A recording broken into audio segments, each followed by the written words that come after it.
Tonight, we begin a journey. Not a hurried one, and not a loud one. This is a journey that moves gently, like the turning of old parchment pages, where history is not shouted, but whispered, where battles are only faint shadows in the distance.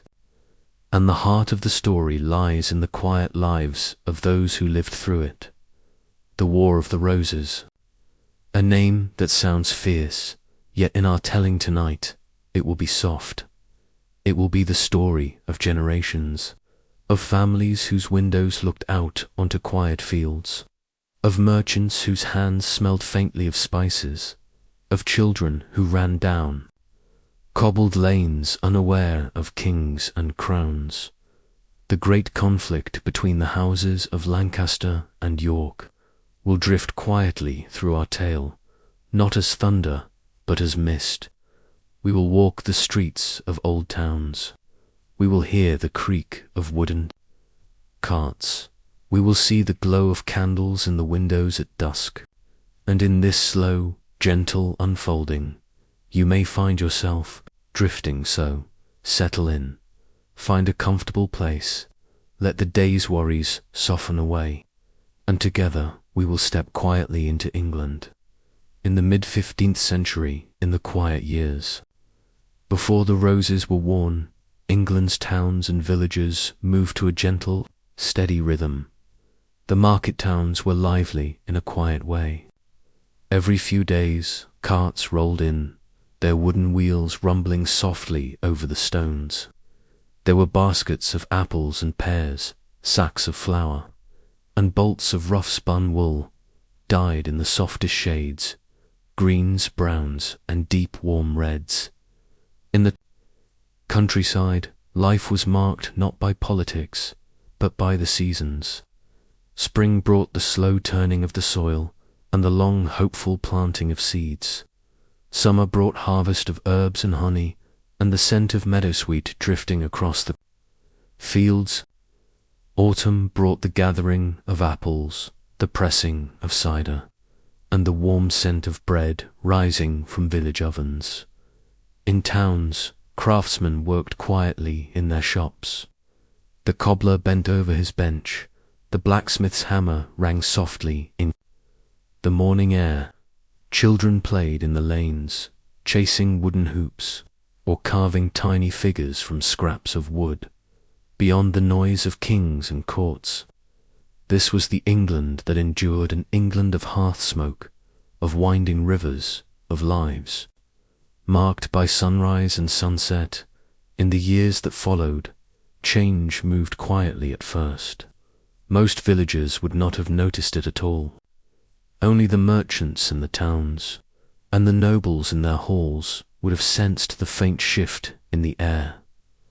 At the royal court, the House of Lancaster held the throne. King Henry VI was a gentle man, more fond of prayer than power. His court was not a place of thunder, but of hushed conversations and careful glances. Far away in the countryside, the House of York waited. The Duke of York, Richard Plantagenet, was a man of strong claim to the crown, but such things were spoken of in careful voices, over tables lit by a single candle. For most people, the war did not arrive with a roar. It began as a murmur. A travelling merchant bringing news, a letter read quietly in a noble's chamber, a banner unfurled in the distance. The streets still bustled, the bells of the parish church still rang, but somewhere far away, the roses had been chosen, white for York and red for Lancaster. When the first battles came, they came like storms far over the hills.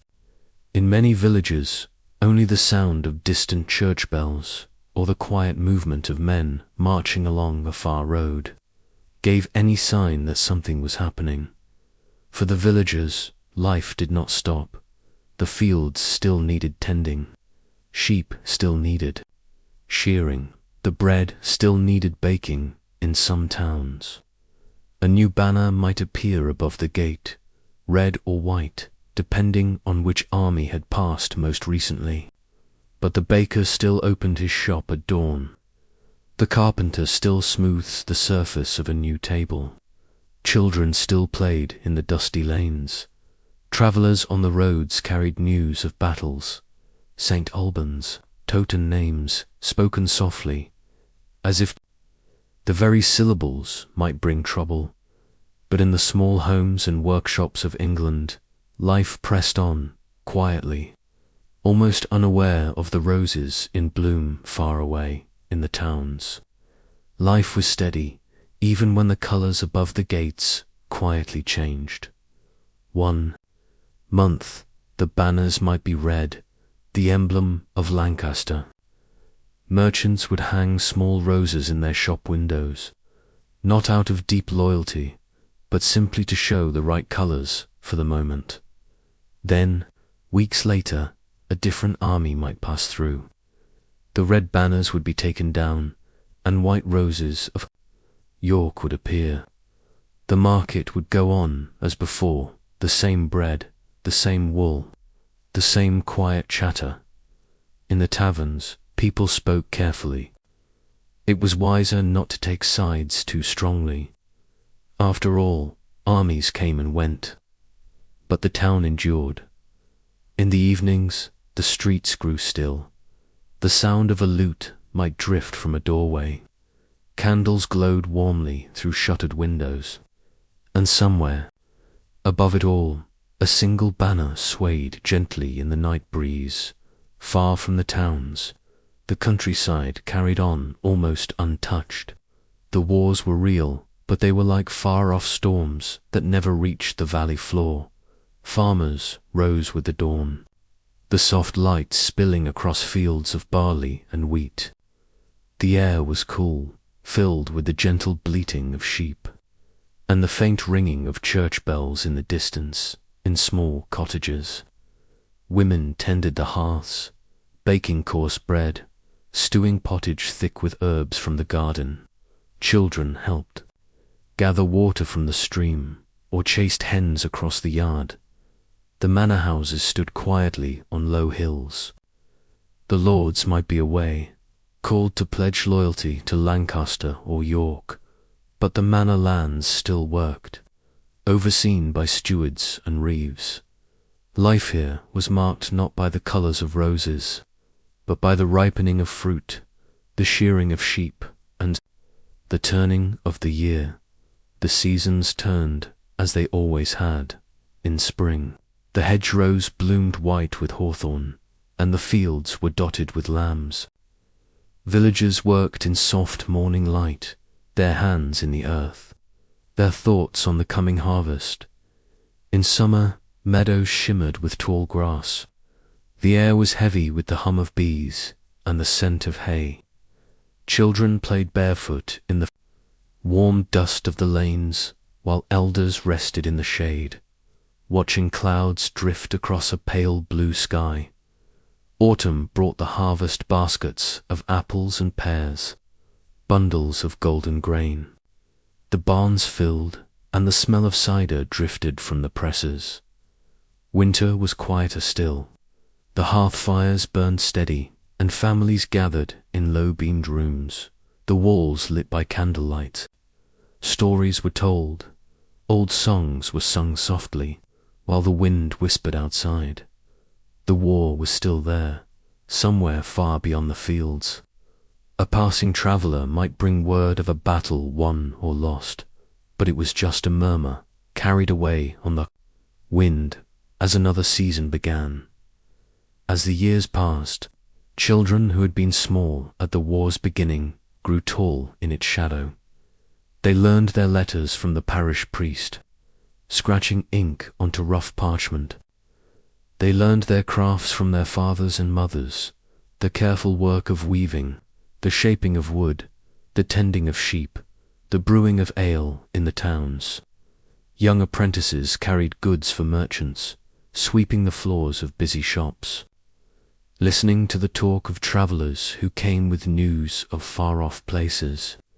In the villages, boys and girls worked the fields, walked the woods, and gathered in the square on feast days, dancing beneath garlands of flowers. For them, the war was not a single loud event, but a quiet backdrop, a shifting of banners now and then, a whispered story of a battle in some other shire. Life continued, and they grew into adulthood with the same hopes as their parents before them. A good harvest, a safe home, a peaceful hearth in the later years of the war. The roses still bloomed red and white on banners far away. Kings came and went, but for the people in the villages and towns, the rhythm of life stayed much the same. There were years when taxes were a little heavier, when the steward asked for more grain to send to the armies. There were seasons when a son or a cousin went away to serve a lord, and news of them came only slowly, if at all. But still, the wheat ripened in the fields. The fairs were held on summer days. Church bells rang for weddings, for feast days, and for the changing of the year. When news came of a great battle, Barnet, Tewkesbury, it was spoken of quietly, in the tavern corners, in the shadow of the church porch.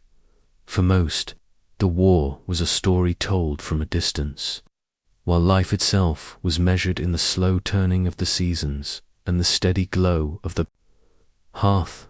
When the war finally came to its close, it did not arrive with a single shout.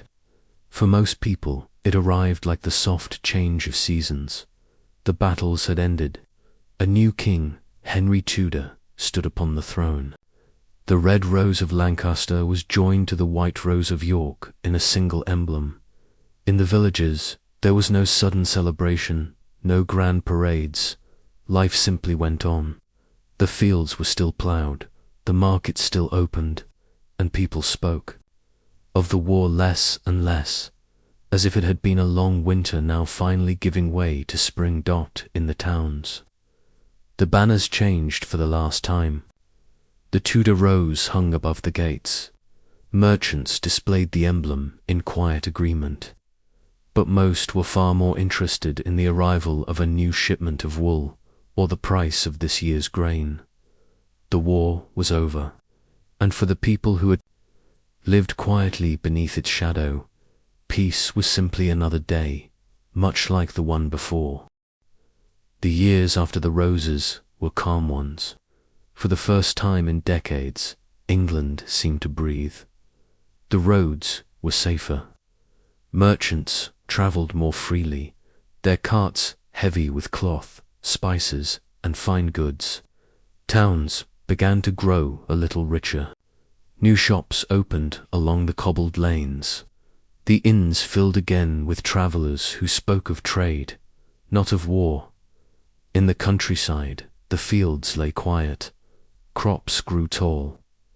Cattle grazed in low meadows. The barns filled with hay and grain, enough to last the winter. The church bells rang steadily, marking feast days, weddings, and holy days. Children born during the last years of the war grew up in a world that knew only peace. Though the roses still bloomed in gardens and on royal crests, they were no longer symbols of division. They were simply flowers again, as they had been before. As the decades passed, the war became a memory. Old men in village taverns would sometimes speak of the days when soldiers marched down the road, when banners of red or white hung above the gates. But their voices were calm, and their tales softened by the years in quiet cottages. Grandmothers would tell stories by the hearth of the days when kings wore different roses. Children would listen wide-eyed, though for them it all seemed as distant as an old legend. The battles, the marches, the changing of banners, these were now simply stories told in winter evenings. As the wind whispered outside, life had moved on. The war was now part of history, gently folded into the passing of time. A generation later, peace was no longer something new. It was simply the way life was, The children who had listened to stories of the roses were now grown. They worked the same fields, walked the same lanes, and tended the same hearths as their parents before them. The market days came and went, marking the weeks. Fairs filled the towns each summer, bright with ribbons, songs, and the smell of roasted meat. Life in England was still simple, still shaped by the seasons. In spring, the rivers swelled with melting snow. In summer, the fields waved green beneath the sun. In autumn, apples filled the baskets. And in winter, the world grew quiet, blanketed by frost. For this generation, the war was only something in the past, a story that belonged to another time. As the years passed into decades, the memory of the war was folded neatly into England's symbols. The Tudor rose, a gentle blend of red and white, became a familiar sight. It appeared carved into stone above doorways, painted on church walls, and embroidered into fine cloth. For most people, it was not a reminder of conflict, but simply a mark of the present time.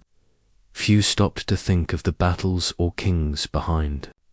It had become part of the quiet background of life, like the church bells or the changing of the seasons. Segment 15. Quiet prosperity under the Tudors. England slowly grew more prosperous. Towns grew a little larger. Trade routes opened further, bringing spices, fine fabrics, and ideas from far-off lands. The markets became livelier, filled with voices calling out prices. The smell of fresh bread and the sight of bolts of cloth in deep, rich colors. In the countryside, manor lands flourished. The barns were full, the fields carefully tended. Years of peace had restored the rhythms of life that the war had only briefly disturbed. Segment 16. The roses fading into history by the time another generation had grown. The War of the Roses was no longer a living memory.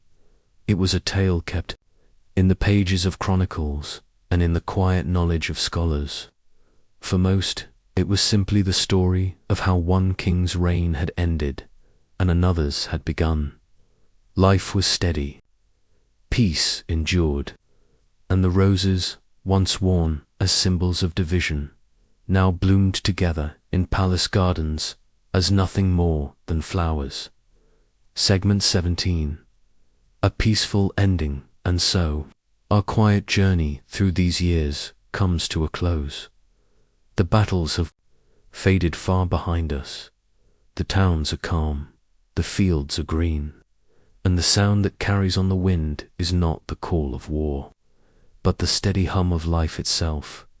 The War of the Roses, told gently through generations, is now a soft story of the past.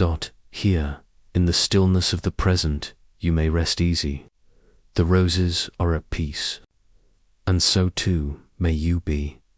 2 generations after the roses had faded from the battlefield, England was a different place. Children born in these days had never known unrest. Their parents had never heard the sound of an army marching. Their grandparents might remember faint stories, but even those were softened with time. The villages were steady and warm. New cottages had been built along the lanes. In the towns, shopkeepers' children had grown to take over the family trade, adding small improvements, repairing roofs, and planting new gardens. The land itself had healed. Fields once trampled by soldiers' boots were now full of wheat and wildflowers. No one spoke of battles anymore. Instead, they spoke of the weather, the harvest, and the slow turning of the year. Segment 19.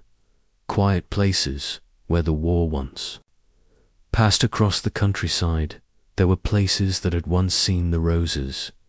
A quiet hill, now covered with grass and sheep, had once been the site of a fierce battle. Villagers passed it without thought. Only a few elders might remember an old tale of soldiers camped there long ago, a ruined stone wall in the woods. Its stones, moss-covered and worn, had once belonged to a manor house destroyed in the war. Now, foxes made their dens nearby, and birds nested in the cracks. Time had softened every scar. The land was peaceful, and the past was folded gently beneath the green fields. Segment 20. Traditions and customs in peaceful England. With peace came the return of old traditions, and the gentle rise of new ones. In spring, maypoles were raised in village greens, and children danced in bright ribbons. In summer, fairs brought jugglers, musicians, and merchants selling honeyed treats. At harvest time, communities gathered for feasts. Tables were laid with bread, cheese, and cider. Songs were sung, stories told, and candles burned long into the evening. These were not the celebrations of kings or noble courts, but the quiet joy of ordinary people, grateful for the simple, steady peace of their lives. Segment 21. The roses fading into legend as the years became centuries. The wars of the roses slipped slowly into legend. Children hearing the stories thought of them as fairy tales. Red and white roses became symbols of kings from long ago, like knights in old songs. The true details, the long struggles, the shifting of power, these were known only to scholars and chroniclers. For most, the roses were only a story told by candlelight, softly, before sleep. Segment 22. A gentle ending, and now our long and quiet journey comes to its close. The fields are still, the towns are calm. The roses, once so divided, bloom together in gardens, undisturbed by time. The people sleep peacefully beneath their roofs. The night is cool, the air filled with the faint scent of flowers, and England rests, quiet and at peace. Segment 23. The steady rhythm of village life. Years after the roses had faded, village life settled into a gentle rhythm. Days began with the crow of the rooster and the soft glow of dawn over the fields. Men worked in the meadows, women at the hearth, children helping where they could. Evenings were slow and warm, the sky washed in shades of gold and blue, as families gathered for supper. Segment 24. Clothing of a peaceful England in these peaceful years. Clothing was simple and practical. Wool was spun in every cottage, dyed in earthy browns, greys, and soft blues. On feast days, bright ribbons or carefully mended garments appeared, adding colour to the greens. The lords wore finer fabrics, but even their styles were calmer now, less about banners and more about comfort. Segment 25. Bread, ale, and the village table. The heart of every home was the table. Fresh bread, often coarse but warm, was shared. Daily, ale was brewed in small batches, each family having its own taste and recipe. Stews simmered with root vegetables, filling the air with a comforting scent. Food was simple, but in peaceful years, there was enough. Segment 26. The blacksmith's shop. In the centre of many villages stood the blacksmith's shop. The steady ring of the hammer was no longer for swords, but for horseshoes, tools, and iron fittings for carts. The blacksmith worked in steady rhythm, his craft an essential part of daily life. Segment 27. The weaver's loom. Quiet rooms. The sound of looms filled the air. Weavers worked patiently, thread passing over thread, creating cloth for cloaks, tunics, and bedding. It was slow, careful work, each piece a small contribution to the peace of the household. Segment 28. Travel along quiet roads with the wars long over. Roads became safer. Merchants traveled more often, their carts filled with goods. Inns welcomed travelers at night, fires burning warmly, stories told softly over cups of ale. Journeys were still slow, but the road was friendly. Segment 29. The peaceful countryside in spring brought a soft green to the hills. Blossoms dotted the orchards. Streams ran full and clear. Villagers planted gardens, and lambs grazed in meadows. The air was fresh and filled with birdsong. Segment 30. The summer fields in summer. The fields glowed gold under the sun. Wheat swayed gently in the warm breeze. Hay was cut and stacked in neat piles. The days were long and evenings were warm, lit by the last rays of daylight. Segment 31. Autumn harvest. Autumn was a season of plenty. Apples filled barrels for cider. Grain was stored in barns. Villagers gathered to share meals, to sing songs, and to give thanks for another year of peace. Segment 32. Winter firesides. Winter firesides. Winter brought stillness. Snow dusted the fields. Cottages glowed with firelight. Families gathered close, sharing food, telling old stories as the wind whispered outside. Segment 33. Feast days and holy days. The church calendar marked the year. Christmas was celebrated with greenery and song. Easter brought bright flowers to the altar. Saints' days brought processions, small fairs, and simple joy to the towns and villages. Segment 34. The manor house. In peace the manor houses, once places of planning and loyalty to warring kings, now stood quietly over their lands. There, lords focused on crops, on managing estates, and on holding quiet gatherings for their tenants. Segment 35. Old castles at rest. Some castles still bore the marks of war, but ivy had grown over the stones. Birds nested in high towers, and the courtyards stood silent. Once places of conflict, they were now monuments of history, peacefully fading into the landscape. Segment 36. The changing market. Towns grew busier in peace. Merchants traded cloth, salt, spices, and iron tools. Craftsmen set up shops along the main streets. The chatter of trade replaced the news of battle, and markets became the heart of the community. Segment 37. Generations growing in peace. Children born into this peace had lives that were steady and sure. They grew up with familiar faces, safe roads, and a country that was calm. Their parents told them old stories, but their own days were filled with the present, not the past. Segment 38. Nature and the passing years. Nature marked the years as it always had. The swallows returned each spring. Leaves fell each autumn. And every year the fields ripened with grain. Peace allowed these rhythms to remain unbroken. Segment 39. Folklore and stories. With fewer tales of war, folklore thrived. Villagers told stories of old kings, of legendary beasts, and of saints who once walked the land. These stories were shared on quiet nights, becoming part of the country's gentle memory. Segment 40. England at rest. As decades turned to centuries, England remained at peace. The roses were long forgotten as symbols of conflict. They bloomed quietly in gardens, their story folded into history. The land was calm, the people steady, and the night still. Segment 41.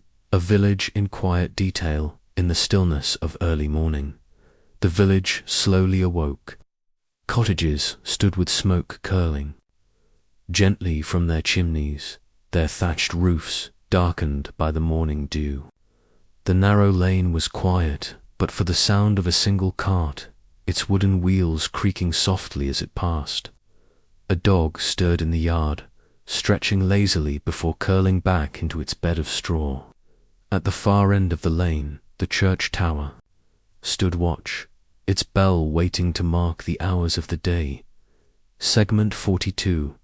Inside the cottages inside, each cottage, life moved at its own slow rhythm. The hearth was the heart of the home, its fire kept alive even through the night. Bread dough rested in wooden bowls, while herbs hung from beams, drying slowly in the gentle warmth. Benches and tables were polished by years of use, each mark telling a story. The air smelled faintly of wood smoke, of fresh bread, and of a life lived close to the earth. Segment 43. The weaver's long die-in, a quiet corner of the village. The weaver began his work. The loom stood tall, threads stretched in patient order. The shuttle passed back and forth, its sound steady and soft. Hour after hour, the cloth grew, plain and simple for everyday wear, or dyed in richer colors for feast days. The work was unhurried, its rhythm steady as the turning of the seasons. Segment 44. The baker's early morning, before the sun had fully risen. The baker's oven was already warm. Flour dusted the wooden tables. Round loaves were shaped by careful hands, set to rise before being slid into the deep, glowing oven. By the time the village stirred, the scent of fresh bread drifted through the lanes, promising the comfort of a warm meal. Segment 45. The smithy at New Nat, the edge of the village. The blacksmith worked steadily. The glow of the forge lit his shop, casting long shadows on the walls. He shaped iron for horseshoes, for hinges, for the small tools that kept life moving. The sound of the hammer was no longer a call to arms, but the quiet heartbeat of daily life. Segment 46. The road beyond the village, a single road stretched from the village, winding through fields and hedgerows. It was a quiet road, used by farmers taking goods to market, by travellers walking steadily to the next town, or by merchants with carts drawn by patient horses. Along its edges, wildflowers grew freely, and birds nested in the hedges. Segment 47. The inn on the road. Along this road stood a small inn. Its timber frame leaned gently with age, and its sign creaked softly in the wind.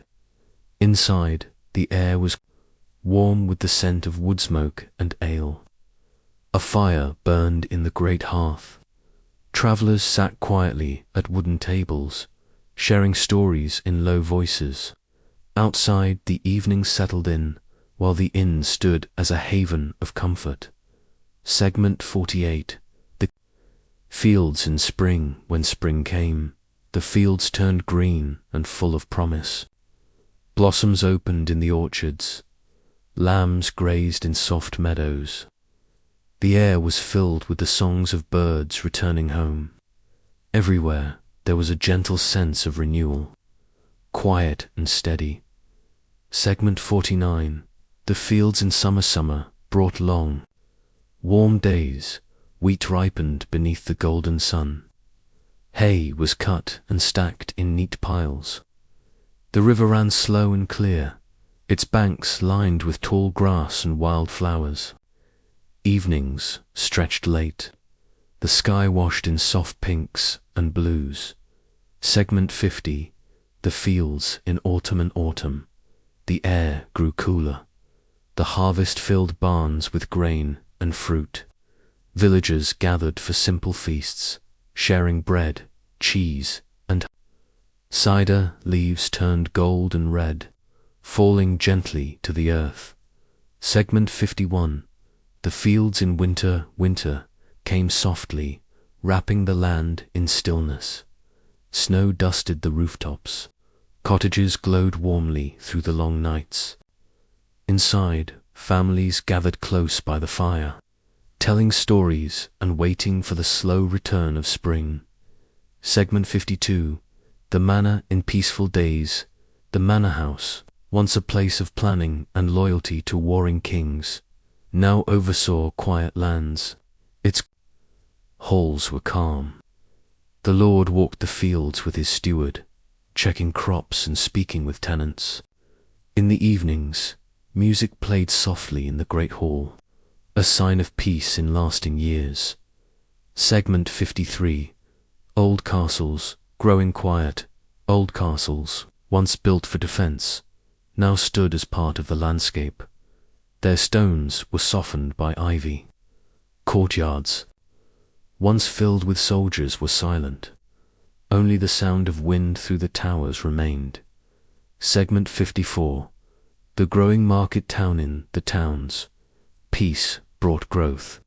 Shops lined the streets, selling cloths, spices, and fine goods.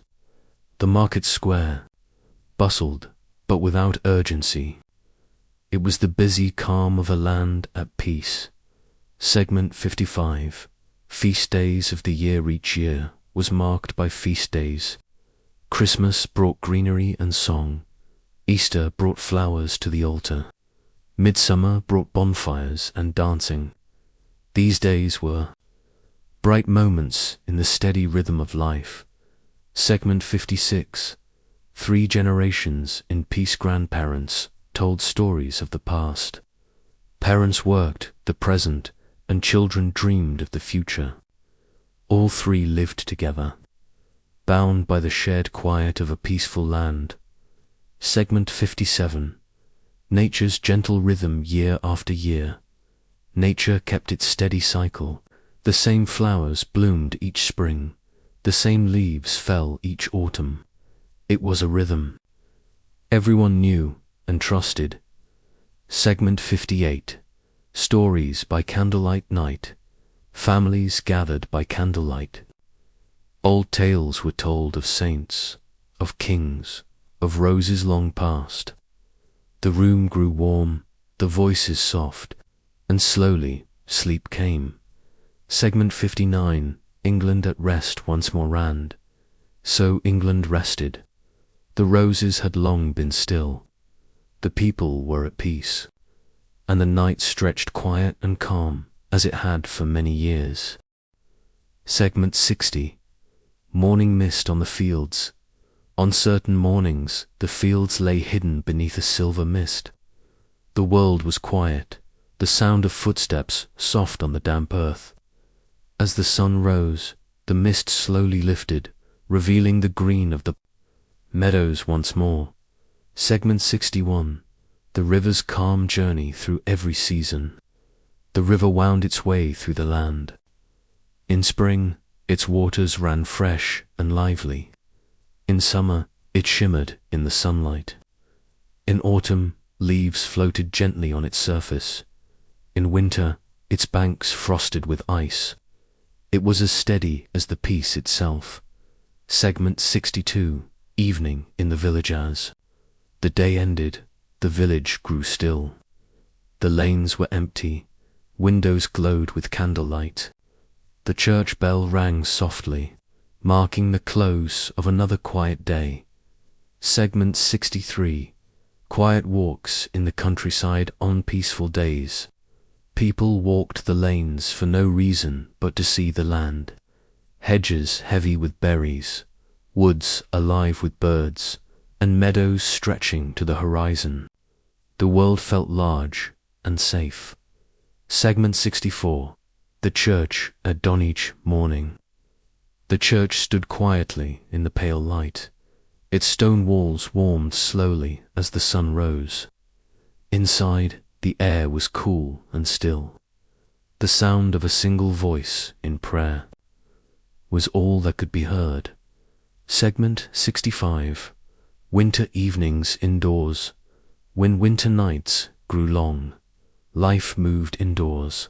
Fires burned brightly in the hearth. Wool was spun by hand. Children played simple games, while elders shared stories of years long past. Segment 66. Spring markets. When spring returned, markets grew lively again.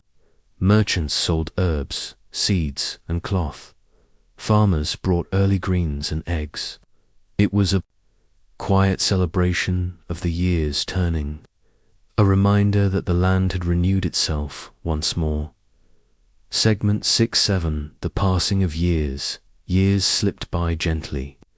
Children grew, parents aged, and grandparents passed their wisdom along.